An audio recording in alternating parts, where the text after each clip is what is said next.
नमस्कार। कहानियों के इस सफ़र में आप सबका बहुत स्वागत है। आज हम सुनेंगे मुंशी प्रेमचंद जी की कहानी तेतर। कहानी शुरू करने से पहले मेरा आप सबसे विनम्र निवेदन है, यदि मेरे द्वारा सुनाई गई कहानियाँ आप सबको पसंद आती हों तो कृपया मेरे चैनल को सब्सक्राइब करें और अपने मित्रों में भी शेयर करें। तो चलिए सुनते हैं। आखिर वही हुआ जिसकी आशंका थी, जिसकी चिंता में घर के सभी लोग विशेषतः प्रसूदा पड़ी हुई थी। 3 पुत्रों के पश्चात कन्या का जन्म हुआ। माता सौर में सूख गई, पिता बाहर आंगन में सूख गए और पिता की वृद्धा माता सौर द्वार पर सूख गई। अनर्थ, महा अनर्थ। भगवान ही कुशल करे तो हो। यह पुत्री नहीं राक्षसी है। इस अभागिनी को इसी घर में आना था। आना ही था तो कुछ दिन पहले क्यों ना आई। भगवान 7वें शत्रु के घर भी तेतर का जन्म न दे। पिता का नाम था पंडित दामोदर दत्त। शिक्षित आदमी थे, शिक्षा विभाग ही में नौकर भी थे, मगर इस संस्कार को कैसे मिटा देते जो परंपरा से हृदय में जमा हुआ था कि तीसरे बेटे की पीठ पर होने वाली कन्या अभागिनी होती है। या पिता को लेती, या माता को, या अपने को। उनकी वृद्धा माता लगी नवजात कन्या को पानी पी पी कर कोसने। कल मुही है, कल मुही, न जाने क्या करने आई है यहाँ। किसी बाज के घर जाती तो उसके दिन फिर जाते। दामोदर दत्त दिल में तो बहुत घबराए हुए थे, पर माता को समझाने लगे। अम्मा, तेतर वेतर कुछ नहीं, भगवान की जो इच्छा होती है वही होता है। ईश्वर चाहेंगे तो सब कुशल ही होगा। गाने वालियों को बुला लो, नहीं लोग कहेंगे 3 बेटे हुए तो कैसे फूली फिरती थी, एक बेटी हो गई तो घर में कोहराम मच गया। माता, अरे बेटा, तुम क्या जानो इन बातों को, मेरे सिर तो बीत चुकी है। प्राण नहों में समाया हुआ है। तेतर ही के जन्म से तुम्हारे दादा का देहांत हुआ, तभी से तेतर का नाम सुनते ही मेरा कलीजा कांप उठता है। दामोदर, इस कष्ट के निवारण का तो कोई उपाय होगा। माता, उपाय बताने को तो बहुत है। पंडित जी से पूछो तो कोई न कोई उपाय बता देंगे, पर इससे कुछ होता नहीं। मैंने कौन से अनुष्ठान नहीं किए, पर पंडित जी की तो मुट्ठी गर्म हुई। यहाँ जो सिर पर पड़ना था वह पड़ ही गया। अब टके के पंडित रह गए हैं। जजमान मरे या जिए, उनकी बला से उनकी दक्षिणा मिलनी चाहिए। धीरे से, लड़की दुबली पतली भी नहीं है, तीनों लड़कों से हिष्टपुष्ट है। बड़ी बड़ी आंखें हैं, पतले पतले लाल लाल ओठ हैं जैसे गुलाब की पत्ती। गोरा चिट्टा रंग है, लंबी सी नाक। कल मुही नहलाते समय रोई भी नहीं, टुकुर टुकुर ताकती रही। यह सब लक्षण कुछ अच्छे थोड़े ही हैं। दामोदर दत्त के तीनों लड़के सांवले थे, कुछ विशेष रूपवान भी न थे। लड़की के रूप का बखान सुनकर उनका चित्त कुछ प्रसन्न हुआ। बोले, अम्मा जी, तुम भगवान का नाम लेकर गाने वालियों को बुला भेजो। गाना बजाना होने दो, भाग्य में जो कुछ है वह तो होगा ही। माता, जी तो हुलसता नहीं, करूं क्या। दामोदर, गाना न होने से कष्ट का निवारण तो होगा ही नहीं, कि हो जाएगा। अगर इतने सस्ते जान छूटे तो न कराओ गाना। माता, बुलाए लेती हूँ बेटा, जो कुछ होना था वह तो हो ही गया। इतने में दाई ने सौर में से पुकार कर कहा, बहू जी कहती हैं गाना वाना खराने का काम नहीं है। माता, भला उनसे कहो चुप बैठी रहें, बाहर निकलकर मनमानी करेंगी। 12 ही दिन हैं, बहुत दिन नहीं है। बहुत इतराती फिरती थी, यह न करूंगी वह न करूंगी।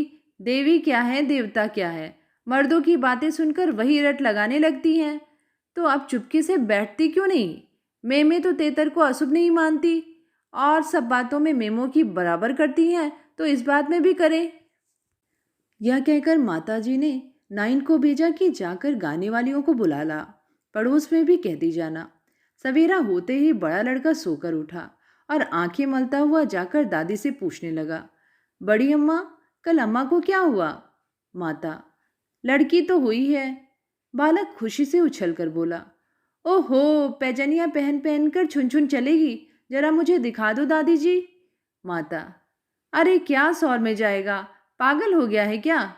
लड़के की उत्सुकता न मानी, सौर के द्वार पर जाकर खड़ा हो गया और बोला, अम्मा, जरा बच्ची को मुझे दिखा दो। दाई ने कहा, बच्ची अभी सोती है।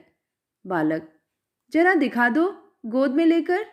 दाई ने कन्या उसे दिखा दी तो वहां से दौड़ता हुआ अपने छोटे भाइयों के पास पहुंचा और उन्हें जगा जगा कर खुशखबरी सुनाई। एक बोला, नन्ही सी होगी। बड़ा, बिल्कुल नन्ही सी, बस जैसी बड़ी गुड़िया। ऐसी गोरी है कि क्या किसी साहब की लड़की होगी। यह लड़की मैं लूंगा। सबसे छोटा बोला, हमको भी दिखा दो। तीनों मिलकर लड़की को देखने आए और वहां से बगले बजाते उछलते कूदते बाहर चले गए। बड़ा, देखा कैसी है। मझला, कैसे आंख बंद किए पड़ी थी। छोटा, इसे हमें तो देना। बड़ा, खूब द्वार पर बारात आएगी, हाथी घोड़े बाजे आतिशबाजी। मझला और छोटा ऐसे मग्न हो रहे थे मानो वह मनोहर दृश्य आंखों के सामने है। उनके सरल नेत्र मनोल्लास से चमक रहे थे। मझला बोला, फुलवारियां भी होंगी। छोटा, हम भी फूल लेंगे। छठी भी हुई, बरही भी हुई, गाना बजाना खाना खिलाना देना दिलाना सब कुछ हुआ, पर रस्म पूरी करने के लिए, दिल से नहीं, खुशी से नहीं। लड़की दिन दिन दुर्बल और अस्वस्थ होती जाती थी। माँ उसे दोनों वक्त अफीम खिला देती और बालिका दिन और रात नशे में बेहोश पड़ी रहती। जरा भी नशा उतरता तो भूख से विकल होकर रोने लगती। माँ कुछ ऊपरी दूध पिलाकर अफीम खिला देती। आश्चर्य की बात तो यह थी कि अब की उसकी छाती में दूध ही नहीं उतरा। यूं भी उसे दूध देर से उतरता था, पर लड़कों की बेर उसे नाना प्रकार के दूधवर्धक औषधियां खिलाई जाती। बार बार शिशु को छाती से लगाया जाता, यहाँ तक कि दूध उतर ही आता था। पर अब की यह आयोजनाएं न की गईं। फूल से बच्ची कुम्हलाती जाती थी। माँ तो कभी उसकी ओर ताकती भी न थी। हाँ, नाइन कभी चुटकियां बजाकर चुमकारती तो शिशु के मुख पर ऐसी दयनीय, ऐसी करुण वेदना अंकित दिखाई देती कि वह आंखें पोंछती हुई चली जाती थी। बहू से कुछ कहने सुनने का साहस न पड़ता। बड़ा लड़का सिद्धू बार बार कहता, अम्मा, बच्ची को दो बाहर से खिला लाऊं, पर माँ उसे झिड़क देती। 3-4 महीने हो गए। दामोदर दत्त रात को पानी पीने उठे तो देखा कि बालिका जाग रही है। सामने ताक पर मीठे तेल का दीपक जल रहा था। लड़की टकटकी बांधे उसी दीपक की ओर देखती थी और अपना अंगूठा चूसने में मग्न थी। चुप चुप की आवाज आ रही थी। उसका मुख मुरझाया हुआ था, पर वह न रोती थी न हाथ फेंकती थी। बस अंगूठा पीने में ऐसी मगन थी मानो उसमें सुधा रस भरा हुआ हो। वह माता के स्तनों की ओर मुंह भी नहीं फेरती थी, मानो उसका उन पर कोई अधिकार नहीं, उसके लिए वहां कोई आशा नहीं। बाबू साहब को उस पर दया आई। इस बेचारी का मेरे घर जन्म लेने में क्या दोष है। मुझ पर या इसकी माता पर जो कुछ भी पड़े उसमें इसका क्या अपराध। हम कितनी निर्दयता कर रहे हैं कि कुछ कल्पित अनिष्ट के कारण उसका इतना तिरस्कार कर रहे हैं। माना कि कुछ अमंगल हो भी जाए तो क्या उसके भय से उसके प्राण ले लिए जाएंगे। अगर अपराधी है तो मेरा प्रारब्ध है। इस नन्हे से बच्चे के प्रति हमारी कठोरता क्या ईश्वर को अच्छी लगती होगी। उन्होंने उसे गोद में उठा लिया और उसका मुख चूमने लगे। लड़की को कदाचित पहली बार सच्चे स्नेह का ज्ञान हुआ। वह हाथ पैर उठाकर घूं घूं करने लगी और दीपक की ओर हाथ फैलाने लगी। उसे जीवन ज्योति से मिल गई। प्रातःकाल दामोदर दत्त ने लड़की को गोद में उठा लिया और बाहर लाए। स्त्री ने बार बार कहा, इसे पड़ी रहने दो, ऐसी कौन सी बड़ी सुंदर है।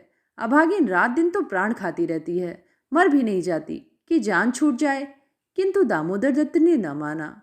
उसे बाहर लाए और अपने बच्चों के साथ बैठकर खिलाने लगे। उनके मकान के सामने थोड़ी सी जमीन पड़ी हुई थी। पड़ोस के किसी आदमी की एक बकरी उसमें आकर चरा करती थी। इस समय भी वह चर रही थी। बाबू साहब ने बड़े लड़के से कहा, सिद्धू, जरा उस बकरी को पकड़ो तो इसे दूध पिलाएं, शायद भूखी है बेचारी। देखो, तुम्हारी नन्ही सी बहन है ना, इसे रोज हवा में खिलाया करो। सिद्धू को दिल लगी हाथ आई। उसका छोटा भाई भी दौड़ा। दोनों ने घेर कर बकरी को पकड़ा और उसका कान पकड़े हुए सामने लाए। पिता ने शिशु का मुंह बकरी के थन में लगा दिया। लड़की का मुंह खिल उठा। आज शायद पहली बार उसकी क्षुधा तृप्त हुई थी। वह पिता की गोद में हुमक हुमक कर खेलने लगी। लड़कों ने भी उसे खूब नचाया कुदाया। उस दिन से सिद्धू का मनोरंजन का एक नया विषय मिल गया। बालकों को बच्चों से बहुत प्रेम होता है। अगर किसी घोंसले में चिड़िया का बच्चा देख पाए तो बार बार वहां जाएंगे। देखेंगे कि माता बच्चे को कैसे दाना चुगाती है, बच्चा कैसे चोंच खोलता है, कैसे दाना लेकर परों को फड़फड़ाकर चेंचे करता है। आपस में बड़े गंभीर भाव से उसकी चर्चा करेंगे। अपने अन्य साथियों को लेकर उसे दिखाएंगे। सिद्धू ताक में लगा रहता। जो ही माता भोजन बनाने या स्नान करने जाती, तुरंत बच्ची को लेकर आता और बकरी को पकड़कर उसके थन में शिशु का मुंह लगा देता। कभी दिन में 2-2, 3-3 बार पिलाता। बकरी को भूसी चोकर खिलाकर ऐसा परचा दिया कि वह स्वयं चोकर के लोभ से चली आती और दूध देकर चली जाती। इस भांति कोई 1 महीना गुजर गया। लड़की हिस्पुष्ट हो गई। मुख पुष्प के समान विकसित हो गया। आंखें जग उठी। शिशुकाल की सरल आभा मन को हारने लगी। माता उसे देख देख कर चकित होती थी। किसी से कुछ कह तो न सकती थी, पर दिल में उसे आशंका होती कि अब वह मरने को नहीं, हम ही लोगों के सिर जाएगी। कदाचित ईश्वर इसकी रक्षा कर रहे हैं, जभी तो दिन दिन निखरती जाती है। नहीं, अब तक ईश्वर के घर पहुंच गई होती। मगर दादी माता से कहीं ज्यादा चिंतित थी। उसे भ्रम होने लगा था कि वह बच्ची को खूब दूध पिला रही है, सांप को पाल रही है, शिशु की ओर आंख उठाकर भी न देखती। यहाँ तक कि एक दिन वह कह बैठी, लड़की का बड़ा छो करती हो। हाँ भाई, माँ हो ना। कि नहीं, तुम न छो करोगी तो कौन करेगा। अम्मा जी, ईश्वर जानते हैं जो मैं इसे दूध पिलाती हूँ। अरे तो मैं मना थोड़ी ही करती हूँ। मुझे क्या गरज पड़ी है कि मुफ्त में अपने ऊपर पाप लूं। कुछ मेरे सिर तो जाएगी नहीं। अब आपको विश्वास ही ना आए तो क्या करूं। मुझे पागल समझती हो? वह हवा पी पी कर ऐसी हो रही है। भगवान जाने अम्मा, मुझे तो आप अचरज होता है। बहू ने बहुत निर्दोषता जताई, किंतु वृद्धा सास को विश्वास न आया। उसने समझा यह मेरी शंका को निर्मूल समझती है, मानो मुझे इस बच्ची से कोई बैर है। उसके मन में यह भाव अंकुरित होने लगा कि इसे कुछ हो जाए तब यह समझेंगे कि मैं झूठ नहीं कहती थी। वह जिन प्राणियों को अपने प्राणों से भी प्रिय समझती थी, उन्हीं लोगों की अमंगल कामना करने लगी, केवल इसलिए कि मेरी शंकाएं सत्य हो जाएं। वह यह तो नहीं चाहती थी कि कोई मर जाए, पर इतना अवश्य चाहती थी कि किसी बहाने से मैं चिता दूं कि देखा, तुमने मेरा कहा न माना, यह उसी का फल है। उधर सास की ओर से ज्यों ज्यों यह द्वेष भाव प्रकट होता था, बहू का कन्या के प्रति स्नेह बढ़ता था। ईश्वर से मनाती रहती थी कि किसी भांति 1 साल कुशल से कट जाता तो इनसे पूछती। कुछ लड़की का भोला भाला चेहरा, कुछ अपने पति का प्रेम वात्सल्य देखकर भी उसे प्रोत्साहन मिलता था। विचित्र दशा हो रही थी। न दिल खोलकर प्यार ही कर सकती थी, न संपूर्ण रीति से निर्दय होते ही बनता था, न हंसते बनता था, न रोते। इस भांति 2 महीने गुजर गए, कोई अनिष्ट न हुआ। तब तो वृद्धा सास के पेट में चूहे दौड़ने लगे। बहू को 2-4 दिन ज्वर भी नहीं आ जाता कि मेरी शंका की मर्यादा रह जाए। पुत्र भी किसी दिन पैर गाड़ी पर से नहीं गिर पड़ता। न बहू के मैके ही से किसी के स्वर्गवास की सुनावनी आती है। एक दिन दामोदर दत्त ने खुले तौर पर कह भी दिया कि अम्मा, यह सब ढकोसला है। तेतर लड़कियां क्या दुनिया में होती नहीं, तो सबके सब माँ बाप मर ही जाते हैं। अंत में उसने अपनी शंकाओं को यथार्थ सिद्ध करने के लिए एक तरकीब सोच निकाली। एक दिन दामोदर दत्त स्कूल से आए तो देखा कि अम्मा जी खाट पर अचेत पड़ी हुई हैं। स्त्री अंगीठे में आग रखे उनकी छाती सेक रही है और कोठरी के द्वार और खिड़कियां बंद हैं। घबराकर कहा, अम्मा जी, क्या दशा है? स्त्री, दोपहर ही से कलेजे में एक सूल उठ रहा है, बेचारी बहुत तड़प रही हैं। दामोदर, मैं जाकर डॉक्टर साहब को बुला लाऊं ना? देर करने से शायद रोग बढ़ जाए। अम्मा जी, अम्मा जी, कैसी तबीयत है? माता ने आंखें खोली और कराते हुए बोली, बेटा, तुम आ गए, अब न बचूंगी। हाय भगवान, अब न बचूंगी। जैसे कोई कलेजे में बर्छी चुभा रहा हो। ऐसी पीड़ा कभी न हुई थी। इतनी उम्र बीत गई, ऐसी पीड़ा नहीं हुई। स्त्री, यह कलमुही छोकरी ना जाने किस मनहूस घड़ी में पैदा हुई। सास, बेटा, सब भगवान करते हैं, यह बेचारी क्या जाने। देखो, मैं मर जाऊं तो उसे कष्ट मत देना। अच्छा हुआ मेरे ही सिर आई, किसी के सिर तो आती ही, मेरे ही सिर सही। हाय भगवान, अब न बचूंगी। दामोदर, जाकर डॉक्टर बुला लाऊं, अभी लौटा आता हूँ। माताजी को केवल अपनी बात की मर्यादा निभानी थी। रुपए ना खर्च कराने थे। बोली, नहीं बेटा, डॉक्टर के पास जाकर क्या करोगे? अरे वह कोई ईश्वर है, डॉक्टर अमृत पिला देगा क्या? 10-20 वह भी ले जाएगा, डॉक्टर वैद्य से कुछ न होगा। बेटा तुम कपड़े उतारो, मेरे पास बैठकर भागवत पढ़ो, अब न बचूंगी। हाय राम। दामोदर, तीतर बुरी चीज है, मैं समझता था कि ढकोसला ही ढकोसला है। स्त्री, इसी से मैं उसे कभी मुंह नहीं लगाती थी। माता, बेटा बच्चों को आराम से रखना, भगवान तुम लोगों को सुखी रखे। अच्छा हुआ मेरे ही सिर गई, तुम लोगों के सामने मेरा परलोक हो जाएगा। कहीं किसी दूसरे के सिर जाती तो क्या होता। राम, भगवान ने मेरी विनती सुन ली। हाय हाय। दामोदर दत्त को निश्चय हो गया कि अब अम्मा न बचेगी। बड़ा दुख हुआ। उनके मन की बात होती तो वो माँ के बदले तेतर को न स्वीकारते। जिस जननी ने जन्म दिया, नाना प्रकार के कष्ट झेलकर उनका पालन पोषण किया, अकाल वैधव्य को प्राप्त होकर भी उनकी शिक्षा का प्रबंध किया, उसके सामने एक दूधमुही बच्ची का क्या मूल्य था, जिसके हाथ का एक गिलास पानी भी वह न जानते थे। शोकातुर हो कपड़े उतारे और माँ के सिरहाने बैठकर भागवत की कथा सुनाने लगे। रात को बहू भोजन बनाने चली तो सास से बोली, अम्मा जी, तुम्हारे लिए थोड़ा सा साबूदाना छोड़ दूं? माता ने व्यंग करके कहा, बेटी अन्न बिना न मारो, भला साबूदाना मुझसे खाया जाएगा? जाओ थोड़ी पूरियां छान लो, पड़े पड़े जो कुछ इच्छा होगी खा लूंगी। कचौरियां भी बना लेना, मरती हूं तो भोजन को तरस तरस के क्यों मरूं। थोड़ी मलाई भी मंगवा लेना। चौंक की हो, फिर थोड़े खाने आऊंगी। थोड़े से केले मंगवा लेना, कलेजे के दर्द में केले खाने से आराम होता है। भोजन के समय पीड़ा शांत हो गई, लेकिन आध घंटे के बाद फिर जोर से होने लगी। आधी रात के समय कहीं जाकर उनकी आंख लगी। 1 सप्ताह तक उनकी यही दशा रही। दिन भर पड़ी कराहा करती, बस भोजन के समय जरा वेदना कम हो जाती। दामोदर दत्त सिरहाने बैठे पंखा झलते और मातृवियोग के आगत शोक से रोते। घर की मारी ने मोहल्ले भर में यह खबर फैला दी। पड़ोसने देखने आई तो सारा इल्जाम बालिका के सिर गया। एक ने कहा, क्या तो कहो, बड़ी कुशल हुई कि बुढ़िया के सिर गई, नहीं तो तेतर माँ बाप 2 में से एक को लेकर तभी शांत होती है। दैव न करे किसी के घर तेतर का जन्म हो। दूसरी बोली, मेरे तो तेतर का नाम सुनते ही रोए खड़े हो जाते हैं। भगवान बाँच रखे पर तेतर न दे।